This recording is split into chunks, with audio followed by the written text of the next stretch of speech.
নমস্কার, আমি অনিতা। আমি চলে এসেছি সম্পূর্ণ আলাদা নতুন একটা ভিডিও নিয়ে। আজকে আমি যে বিষয়টি আলোচনা করব সেটি হলো সাঁওতাল বিদ্রোহের কারণ। যে সমস্ত ছাত্রছাত্রী মাধ্যমিক দেবে তাদেরকে বলবো এই ভিডিওটি একটু মন দিয়ে শোনো, কারণ এটি মাধ্যমিকে ভীষণভাবে পড়ে। আর সেটি আমি আজকে সহজ সরলভাবে বুঝিয়ে দেব। চলো শুরু করা যাক। ভূমিকা: সাঁওতালরা হলো কঠোর পরিশ্রমী, শান্তিপ্রিয় ও কৃষিজীবী আদিবাসী সম্প্রদায়।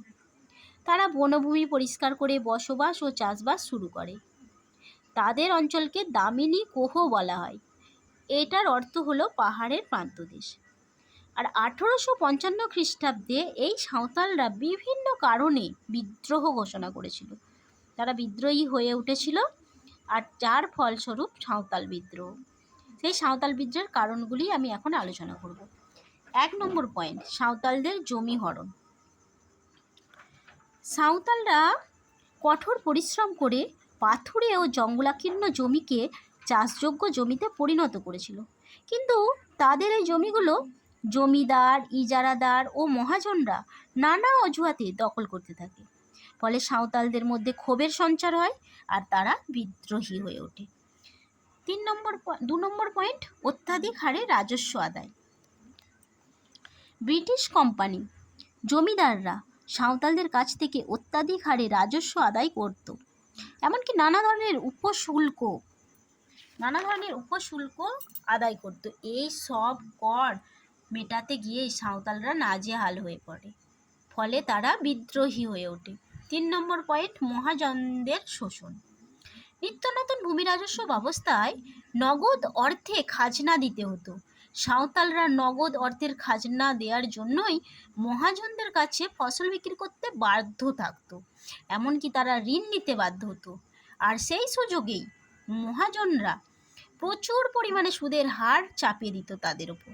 এইভাবে সাঁওতালদের শোষণ করত। 4 নম্বর পয়েন্ট: ইংরেজ কর্মচারী ও ঠিকাদারদের অত্যাচার।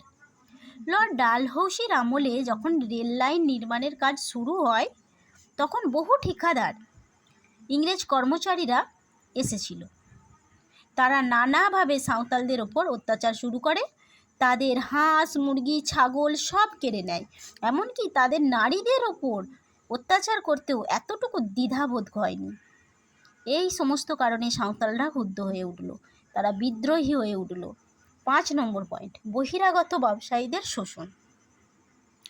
কিছু বহিরাগত ব্যবসায়ী সাঁওতালদের সরলতার সুযোগ নিয়ে কেনারাম আর বেচারাম, এই দুটো বাটখারার মাধ্যমে তাদেরকে ঠকাতে শুরু করে। ঠিক সেই সময়ই তারা বিদ্রোহী হয়ে উঠল। উপসংহার: সাঁওতালদের নিজস্ব এলাকায় তারা নিজের মতো থাকতো, তারা নিজস্ব নিয়মে চলতো। কিন্তু ব্রিটিশরা কী করলো? তাদের আইন কার্যকর করে দিল। এর ফলে সাঁওতালদের উপজাতিদের নিজস্ব সংগঠন ভেঙে পড়ল। ফলে তারা ক্রুদ্ধ ও বিদ্রোহী হয়ে উঠল। নমস্কার।